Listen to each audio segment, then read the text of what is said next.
T-Dog, J-Boy, and me, I'm Lugs.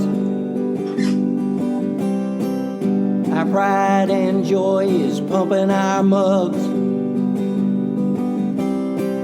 Be careful, kids, it could get rough. We're flipping our lids on sports and other stuff.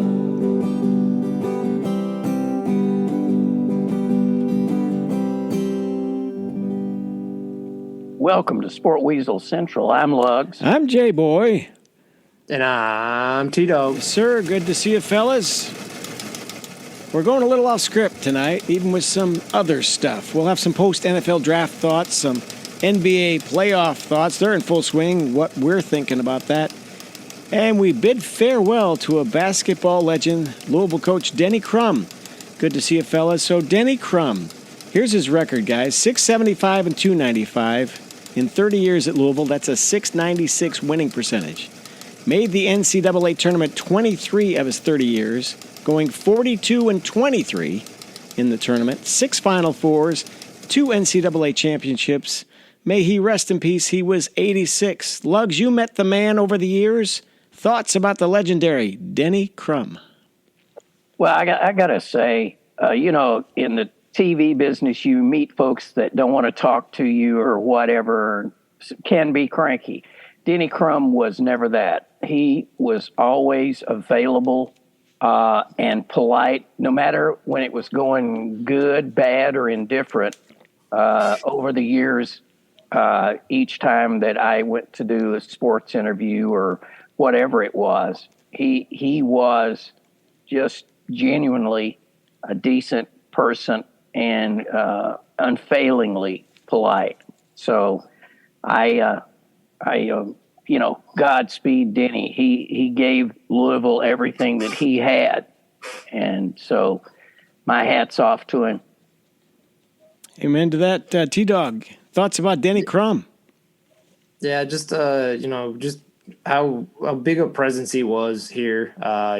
Just at the Yum Center, they've named the court after Denny, and he won championships, I believe, in 80 and 86, and just all the in a state that doesn't have a pro team, UK and U of L are the pro team, so they do cover up a lot of the conscience. And during his heyday, it took Schnellenberger a while to get U of L football off the ground. He was mainly it. He was the one thing all U of L fans, I think, could kind of gravitate towards was the having pride in a basketball team that was consistently one of the best through most of the 80s and 90s. So I just think he was so big, and on some level, he helped make the Yum Center possible because of what he built through the 80s and 90s. So that's why they were willing to name it after him, the court. So and he, Luggs said, he was a very nice man. We had a young editor who went on to become an MMJ. One of her first packages she did, she actually got to do a package on Denny Crum where she actually interviewed him. So, that's just how giving of a person he was. So, rest in peace, Denny Crum. Yeah, a couple of little factoids that I like so much. So he was assistant to John Wooden when Wooden won those 7 championships. And a little-known fact, Denny Crum, not John Wooden, Denny Crum recruited Bill Walton to UCLA from San Diego, and Coach Wooden said, Denny, no good players have ever come out of San Diego. Denny Crum said to Coach Wooden, Coach, come with me. We're taking a car ride to San Diego. And they did. And John Wooden said, Denny, you're right. About 10 years ago, I attended a charity function, and Denny was there. He was there an hour early. He was well into his 70s by then. And he would sign absolutely anything and all things for anybody who wanted an autograph. Do whatever you want, selfies, talk on camera, record on your phone. It didn't matter. Lugs, I completely agree. Always available, always friendly, a gentle giant. Wow, we don't have many like him anymore. And I think I got to give him props for it because I think he forced the the continuation of the UK U of L basketball game. After those championships, UK couldn't duck it anymore, and I think it's been really, even though UK has dominated in recent years, it's been great for both teams and for this region's basketball. So that was just another one of his sort of quiet accomplishments. And T-Dog, I completely agree. I think if without Denny Crum, there is no 23,000-seat KFC Yum Center, the gem of downtown Louisville, like there is today. I completely agree because prior to that, without him, it wouldn't have happened. Yeah, it's similar to, and obviously he had a longer relationship with the city. It's the same with Peyton Manning. I mean, without Peyton Manning, the Colts maybe leave the state of Indiana, and the RCA Dome would not have been, or my bad, the Lucas Oil wouldn't have been built. It would they still be in the RCA Dome, being lapped by team after team with new facilities. So. With a possible collapsing roof. Yeah, that air-inflated Teflon roof might have given in by now. Yeah. In all seriousness, we say rest in peace, Denny Crum, and there'll be more on him, I'm sure, in the days to come with all the accomplishments, but he will be missed. All right, let's segue into the NBA. The playoffs are in full swing. Fellas, where do you want to start with this? Lugs, take it away. Who do you like? What do you like? What do you know? Well, I think the surprise of it all is how well the Lakers are doing and how poorly that Golden State is doing. And people had sort of begun to write off LeBron James, but what I don't think most people know is he was supposed to have had foot surgery in February, and he postponed it because they started turning it around. And to get back to UK basketball, the Brow, man, he is having the time of his life in this series. He's staying healthy. And so I think LA, shockingly, they have a shot because I think they will beat Golden State. I do believe. And then from there, Denver or Phoenix, there's just no competition because they've got nobody that can stay with AD, and LeBron picks his moments, and he can think about it. The guy's playing essentially on 1 foot, and he's still averaging like 22 points and rebounds and stuff. So that's my first take on the West. We can get into the East afterwards, but what do you think, Dog? Yeah, just kind of like what you said, particularly Anthony Davis, what he did defensively in Game 4 on Curry. I mean, Curry did have 31 points, but he shot 40% for the game and 21% from three-point.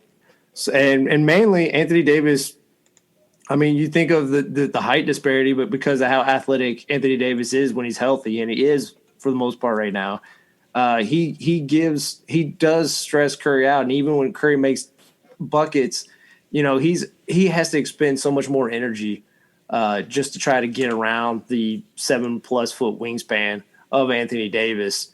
And, then on the other side of the court, AD is shooting around 62% for his 23 points, and he had 15 rebounds last night.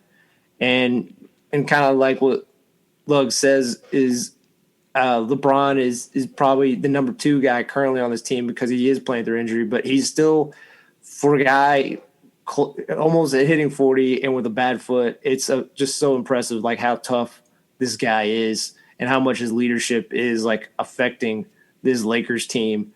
And I want to give a shout out to Lonnie Walker. I mean, he had 15 points in the fourth quarter off the bench, and that has been the difference between the two teams is Dennis Schroeder and Austin Reeves, their starting point guard. Like, they have multiple people outside their big names that are contributing, where Jordan Poole, who was a starter for most of the year for Golden State, he is essentially all but evaporated from the rotation. And, Klay Thompson has been good most nights, but he only had 9 points last night. There's too much being put on Curry's shoulders, and no one else is stepping up really around him. So it feels like it's going to be in 5. And I do, and we can get into the East after this, but I will say I'm not giving them a complete. I will agree with you that if they do match up against the Nuggets, or the Suns, I think I would favor the Lakers. I'm not disagreeing with you on that. I don't think it's going to be cakewalk over either of those teams. We'll disagree with you on that one. Yeah, well, Jokic, he can go back into the crowd and beat on some people. That was funny. I didn't at first realize that was the owner who grabbed the basketball, and Jokic just totally dissed him, man. It was funny. Yeah. The funny part about it was, and luckily, he did get a $25,000 fine, which is still, I think, excessive for.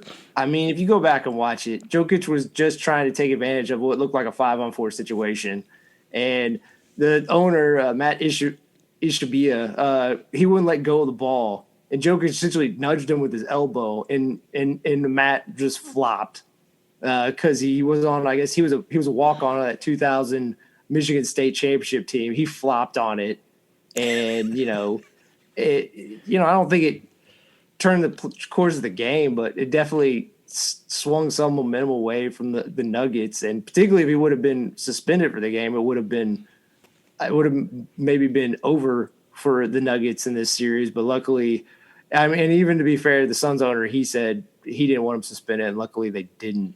But it was a fiasco. And when are these owners gonna just? Don't owners supposed to have skyboxes? Is that where owners are supposed to be? They like to be close to the action, dude. Close to the action. See my people it's the work. Jerry Jones syndrome. Right.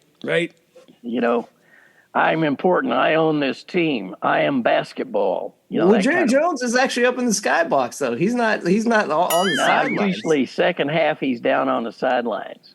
If you notice, wearing an ill-fitting jacket, isn't he? Yeah, and a bad tooth. Bad tooth. Toop. Soupy toop. All right, wait a minute. I got a bone to pick with you boys.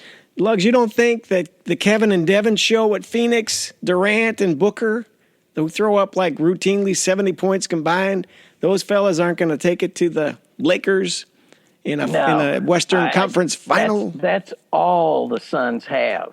And let's be honest, Booker cannot keep shooting at a 70% pace. You don't think so?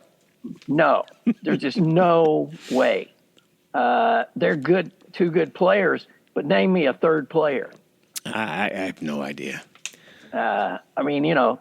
It's just, you're right. It's a dearth. LA, at least with their journeyman players, they've got some guys who are actually putting points on the boards, like T-Dog said. Walker, a guy who really never really scores that much, but he outscored the Golden State Warriors pretty much in that fourth quarter. So, yeah. By the way, Lugs, congratulations on using the word of the day, dearth. It's an inadequate supply, lacking something. You can use it in a sentence, but you already did. So that's the word of the day for our listeners at home, dearth. Okay. Ding, ding, ding, ding, ding, ding. Okay, T-Dog, yeah. What do you think? No Phoenix Suns for you? I mean, they do have DeAndre Ayton. I'm not going to say DeAndre Ayton's nobody. And to be fair to Lugs' point, this guy obviously still has some name value. And shockingly, he did get injured in this postseason like he does every postseason. But, Chris Paul is gutting it out. I don't know how much he's really got left in the tank. So I'm not disagreeing with Lugs on not really bringing up Chris Paul's name. So, but that's the thing is, I think why the Lakers should be favored is I think Lugs did point out just you have two big guys, but for the most part they are they have more depth beyond than the top two people. So that's what is helping them. Probably gonna possibly make it out of the West. I think Denver has a little more depth, but not too much more. All right, switch to the East. Is this the year of the Knicks? And for heaven's sakes, get the New York media off the shide and let them have a moment. They're just all you hear is New York Knicks, New York Knicks. Lugs, New York Knicks. What do you say? I think they're the worst team left in the Wait, playoffs. even the 8 seed Miami Heat? Do you like the Knicks? I mean, you like the Heat better than the Knicks? Yeah, at least Yes. Butler, I mean, even though he's kind of busted up, he's taking it to him. So yeah, I got no love for the Knicks really. I mean, they got Brunson, but past Brunson, who is it? Randall. He can't do much. He can talk a lot and tweet that stuff, but on the court, come on. What do you think, dog? Yeah, I mean, just the main is the Knicks. They have a good, for the most part, young roster. You don't want to cost the guy his job, but like they're probably gonna maybe have to do a head coaching change, and like you kind of hinted at, maybe for a guy who seemed like maybe their guy to build around, maybe they try to move Randall or something. I don't know. Just because he feels like he's a liability. We're on the other side, you want to talk about one of the craziest careers anyone's had. Jimmy Butler. True. Is there a guy everywhere? has there been a guy who, for where he was drafted, for how good a player he is, like it still feels like on some facets he's underrated by certain people? Because for him to essentially, I mean, he's taken the Heat to the championship. I know it was in the bubble, but and also just how in the playoffs this man steps up like every single time, it feels like. And I think Spoelstra has done a good job, and Bam Adebayo has really kind of turned it on for him. And just I think they have a lot of good pieces, and the main thing is too, off the bench they have Kyle Lowry, who just again gives them that kind of like points off the bench. Where if you look at the Knicks, they don't have one guy on the bench for the most part that's worth a damn putting up points. So that's the big difference between the two too. All right, put on your crystal ball there, Lugs. Who's in the final? Name them. At this point, I would say L.A., and I'm going to go with Philadelphia. Boston, for all his talent, Tatum is not an A-prime sort of guy. He kind of just disappears at the moments they need him most. I mean, they have guys who are taking shots. You're like, no. You got to give it to Brown or Tatum. I mean, what are you doing? And they just seem to lose focus at the worst possible times. So I'm going to go with Philly, and Harden may pull another miracle 3 or whatever, but Embiid is getting healthier. He's not 100%. So, but there have been entertaining games with all of these teams just because of the craziness. So, NBA couldn't ask for more, I think, as far as just entertainment value. I think just to be different, even though I agree with a lot of Lux's points, I feel the NBA's marquee matchup will happen in the NBA Finals. I'm gonna go Lakers versus Celtics. Wow. I just think throwback. I just think it is up and down, but and I'm not opposed to Harden finally living up to his potential he is a great player, but I know and some of these narratives are false. I'm not saying I believe into it. I would be happy for James Harden to overcome the narrative that he's a choke artist when it comes to the playoffs. Because I that's one of my favorite narratives, is when a player who's usually looked at as like an afterthought in the postseason finally makes a breakthrough, like Ovechkin did with the Capitals years ago when the Caps won the championship in NHL, or Ronaldo when he won the World Cup in 2002. That was one of my favorites. So I'm okay with James Harden, overcoming that. Obviously Embiid also gets that too, where people think some people feel Embiid's a chump. I mean, I don't feel that way, but I just feel, again, kind of going back with the Lakers, I just think the Celtics are deeper. I think they use more of their bench. So I think that is I think that'll be the difference, is just they have more people in the rotation. They contribute, where when you kind of look at the 76ers bench, it's kind of bleak and kind of thin. T-Dog, congrats on using the second word of the day, chump. Chump, a foolish or easily deceived person. And use it in a sentence. Joel Embiid is a chump. All right, we got that figured out.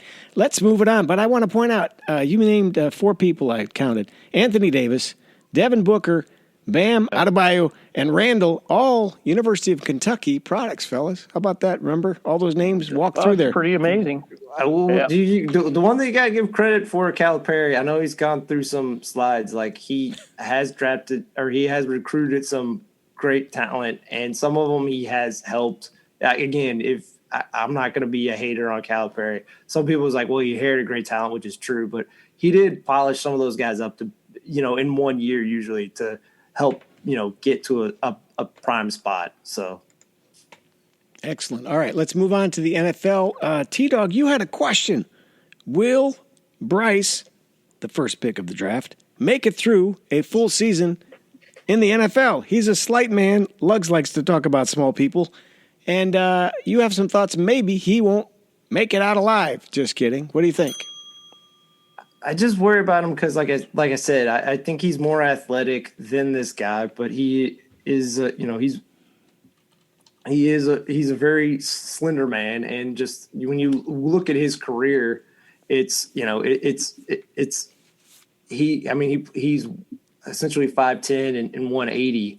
So basically, I think what he needs to do is and he's a smart guy. He needs to kind of look at Brady and Peyton, like how they were always really smart to give the ball up or give yourself up when there's no play available. If he ever leaves the pocket, he needs to watch like young Russell Wilson, where he's willing to run out to open areas and then slide before anyone gets in 5 feet of him. And then, he needs to learn how to step up in the pocket and have that high release like Drew Brees. But here's the most important one, guys. He needs to go to LaCharles Bentley, who is a noted, essentially offensive lineman guru. And he needs to learn how to put on good weight. Like what Charles Bentley probably knows how to teach offensive linemen to do, and just, to bulk up and learn how to eat during the season so that he can retain that extra 15 to 20 pounds, because he's going to need it. I mean, I don't see how he makes it through a season weighing 85 pounds or around that. And I'm guessing in a typical NFL game, in water weight alone, you probably lose, 5 pounds? 15 pounds. Yeah, right. What do you think, Lugs? Is our guy going to make it? Bryce Young? It depends on that offensive line. If I were at the Panthers, I would bring in Drew Brees, because let's be honest, they're about the same size. Brees is a little bit more muscular for sure, but Drew Brees managed to avoid hits. He never took any real beat down hits. So I think that they need to bring him in as a quarterback whisperer a little bit. But will he make it to a season? Ooh, gosh, I hate to put it on him, but I think the max he will do is 12 games. 12. Ooh. 12 okay, to the man.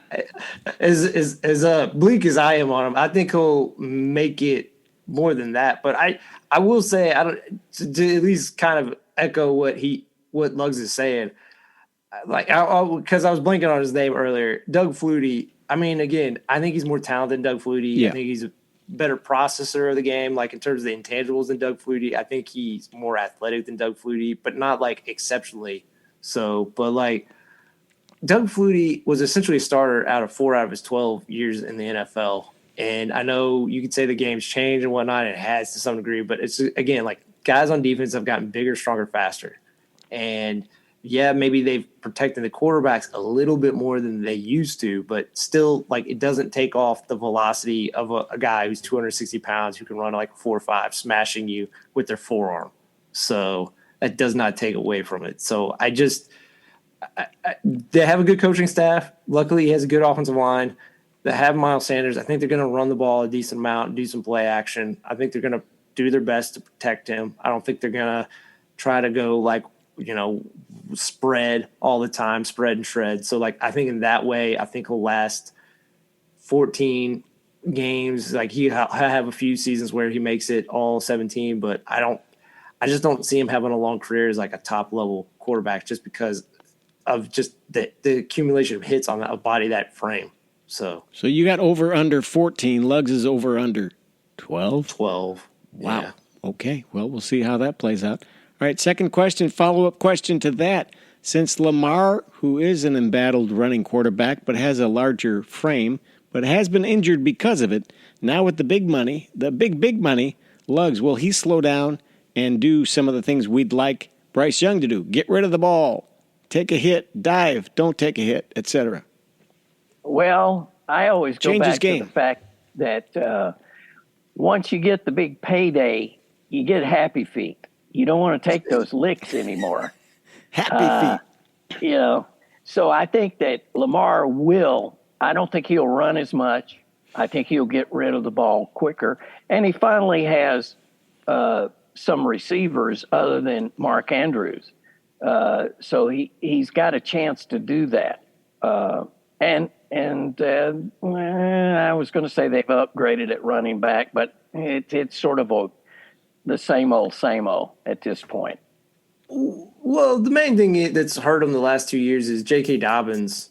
2 years ago, he missed the whole season, and so did Gus Edwards, Gus the Bus, and both those guys weren't really right last year. So they essentially haven't had J.K. Dobbins or Gus Edwards the last 2 years. Now, when they're healthy, both those guys are good. So I think they'll have those guys healthy this year. So that's a big plus. And kind of what Luggs already said, they have Odell Beckham, and I know he's coming off his second torn ACL. I know he's in his 30s. I don't think he's had his last 1,000-yard season was in 2019. All that being said, I still think he's going to be a good player. Now, is he like a true number one anymore? That I don't know. I'm not going to act like I think he definitely is. I don't know that. I think he's still going to be a quality receiver. I think Zay Flowers was a good draft pick by them. He kind of replaces what Hollywood Brown was for them.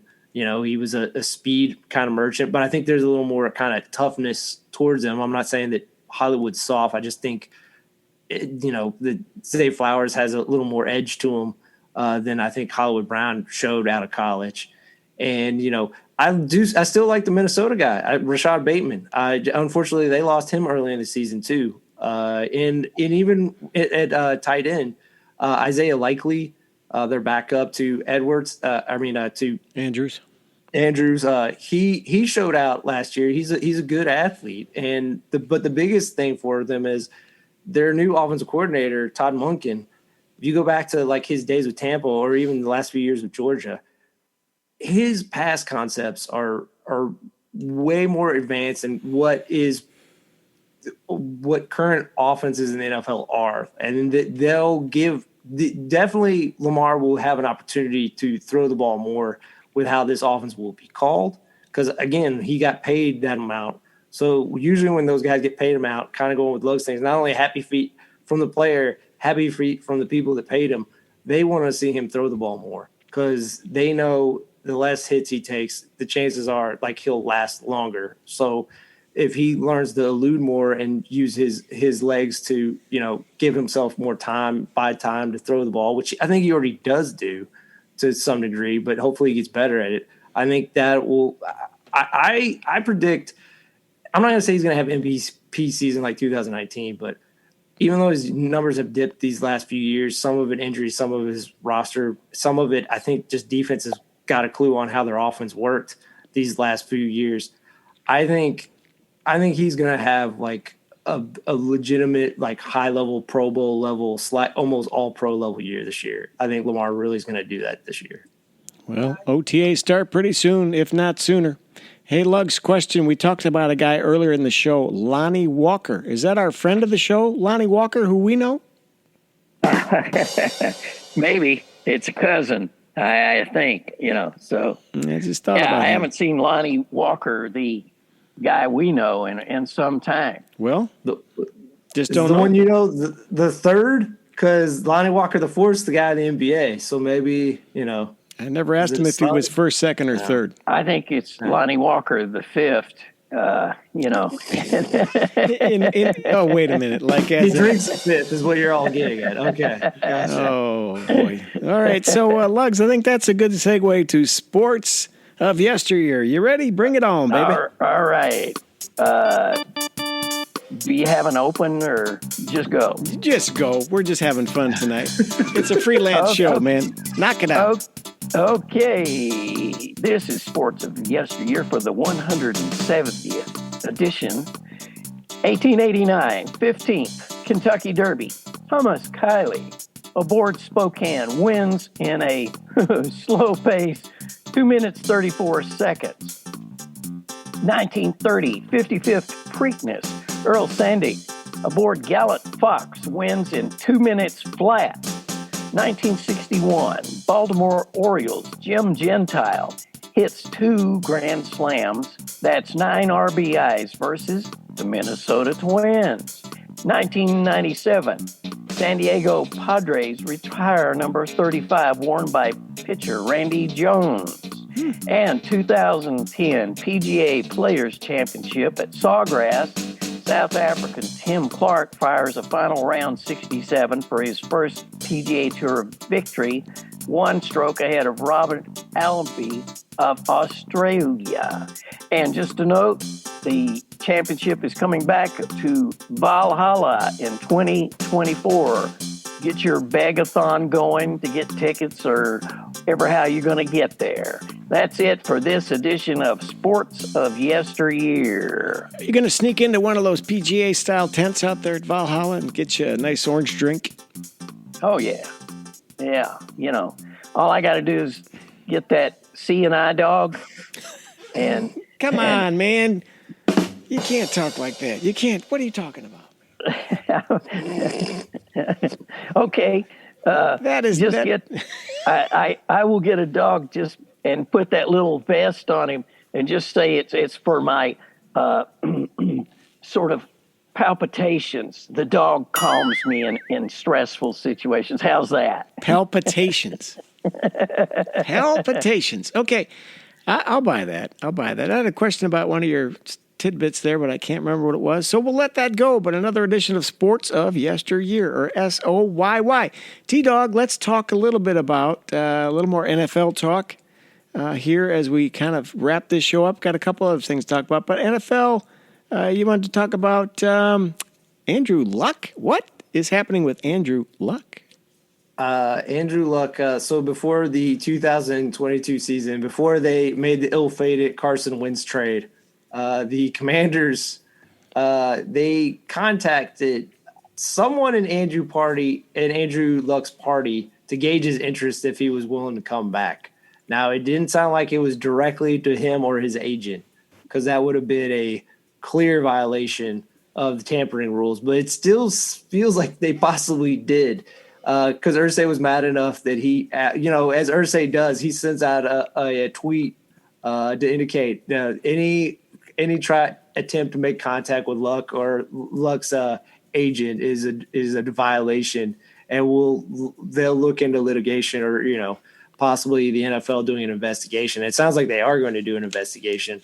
Even though he retired years ago, he still has 3 years remaining in terms of a contract with the Colts. So, like, if he was to come back, they still have the rights to him. We're coming off a draft where there's only 31 picks in the first round because of Miami Dolphins trying to, talk Brady into coming there. Good point. So I guess like the two questions are, my one question is, with how much money like Andrew Luck is making, should he come back? So is he still getting paid by the Colts? That's my first dumb question. Is he still getting paid by them? No, I don't. I think any guaranteed money has probably been zapped away. I think it's all salary that would be base level. I don't know that for sure. Should he come back? Well, I don't know if he should. The other one is, so even though I know Lugs is highest on him, but still, I think I like the potential of what Will Levis is more than Sam Howell. And even though I like Jacoby Brissett, not to say he can't have like a Rich Gannon where he has a renaissance where he turns around late in his career, he feels like he's a solid journeyman quarterback at this point, where Will Levis does feel like he has a higher ceiling. Why did Washington pass on Will Levis? I mean, there's a few teams that I wonder in the first round. Them and the Bucks. Why did you pass on Will Levis? So those are my two questions. Fourth word of the day, moron. Morons. That's what they did. The morons and the lessons, you know. Yeah. That's my as far thought. as Andrew Luck, I think that one kidney injury scared him. It certainly scared his wife, and he didn't need any more money. And I think he was right to get out, not take any, because that man took some hits. I'm talking about the kind of hits that would put your average human being in the ground. That one lick when he got sandwiched, and that's when they lacerated the kidney. I mean, the man actually got up and walked off on that deal. So I don't think he should come back. Plus, you've been out of shape now for 3. I'm sure he's doing something, but he's not in football shape. No, he's dropped a lot of weight, actually. He's very slimmed down. So I don't think in that case he should come back, even if the Colts were to ask him to. By the way, our crack intern research department just sent me a text. Career earnings for Andrew Luck, $109 million. So I don't think he needs to do any job, not even like at Walmart or, Ace Hardware, any of those. I mean, just hang it up, man. Have a good time. Then also, he is not that I'm not going to say a lot of players have this deal, but like just because I believe for most of his career, he still drove his college car, right? So like this is not a man who really believed in extravagance. Yeah, this was a very frugal human being. So like I think he drove a Chevette. What?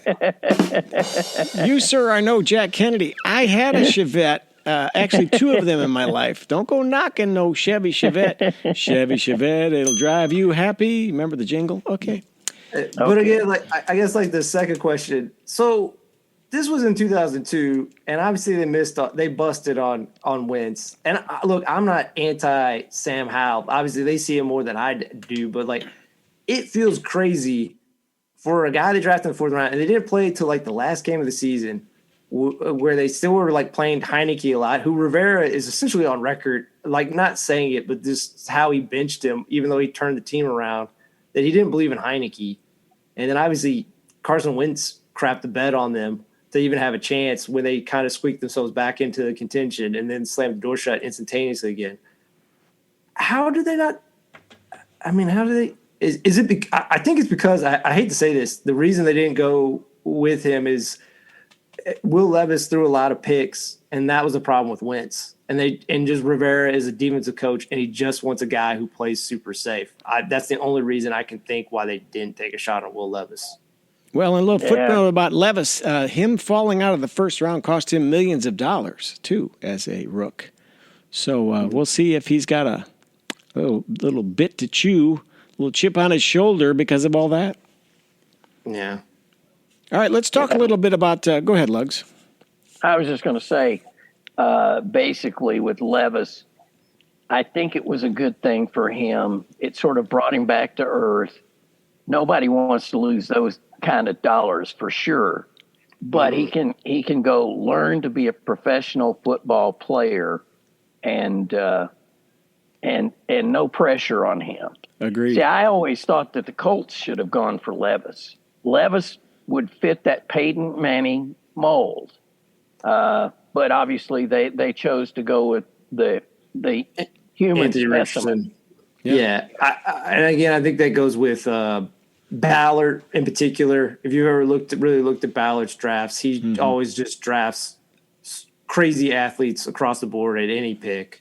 And number 2, again, this is always dangerous. So even though I like Anthony Richardson, Shane Steichen, he was the play caller for Jalen Hurts these last 2 years. They both run, but I think on some level it diminishes like how experienced a player that Jalen Hurts was coming from college. I think that's the thing. And like I said, I like Anthony Richardson, but he's very inexperienced. I'm not saying he doesn't know some of the nuances of the game. It sounds like people that know that stuff better than I do.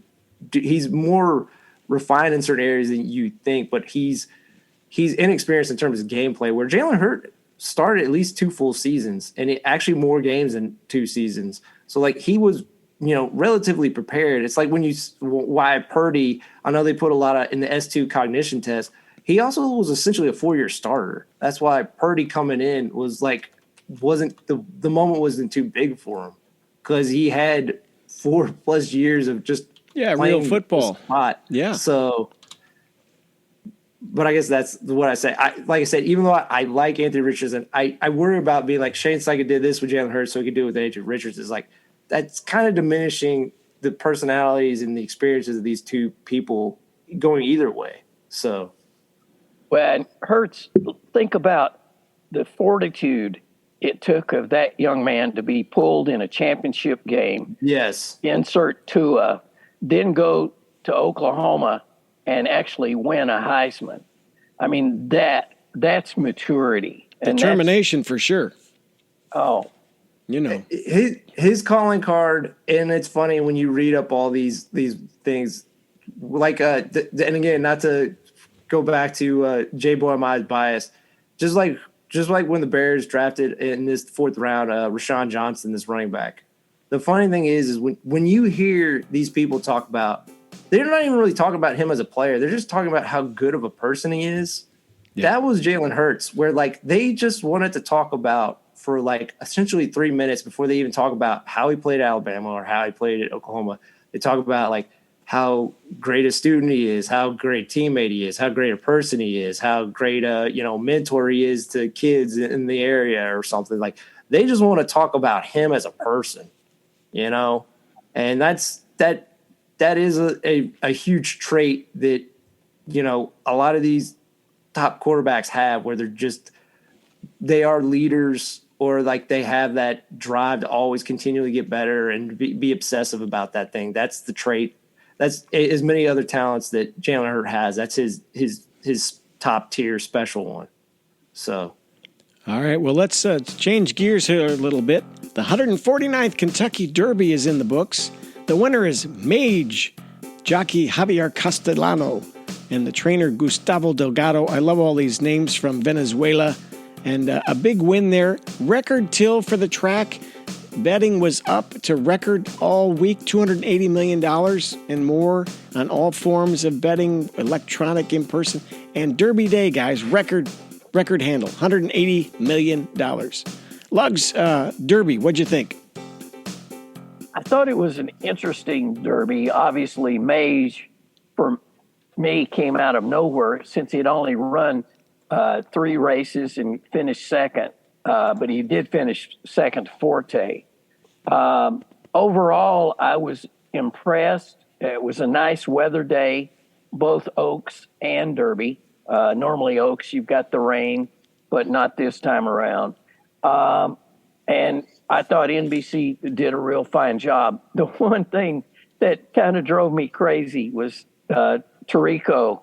He kept bringing up, as they're pumping into the Derby itself, Tirico kept bringing up, well, 7 horses have had to be put down at this Kentucky. I mean, he did it over and over. And Jerry Bailey, who is the guy who knows the power of PR, he kept trying to lessen the effect. He kept trying to talk over him a little bit, but he kept bringing it up. Did you think he kicked him under the table on the set? Yeah, he should have. Like a Thanksgiving, just kick him. So I wasn't at the Derby. We were watching on TV.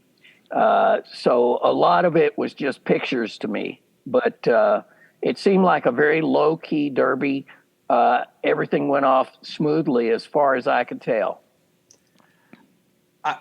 I will say this is the biggest compliment I can say. I'm not the biggest horse racing fan, but I almost always try to watch NBC's presentation of the Kentucky Derby just because it is so like immaculate. I think every year, just that drone shot Wow. when Yep. they're kind of when they're getting them ready before the race, and then the camera work during the race is very spot on. You know, when the Outrider helmet, they got that interaction between Junior Alvarado and Javier Castellano. Mm-hmm. I mean, that's a shot you don't get because what makes that shot so great is how close up it is and how intimate it is. Because obviously these are two guys that know each other from Venezuela, and like they know how big a deal this is for Javier Castellano. I believe this was his 12th Derby. 16th. Okay. And he finally won. So like just getting that moment, like I said, is a big just how well they work this whole thing. The transition from the race announcer to Tarico doing the post, you know, and then I know this is a weird thing to always get a pop for, but like Donna Brothers always interviewing the jockey on the horse. It's always to me like so amazing what she does, that she is so calm asking these questions while she's riding on a horse. It's just like, how many other sideline or reporters could do that? I don't know. Riding a 1,500-pound animal, let me ask you some questions.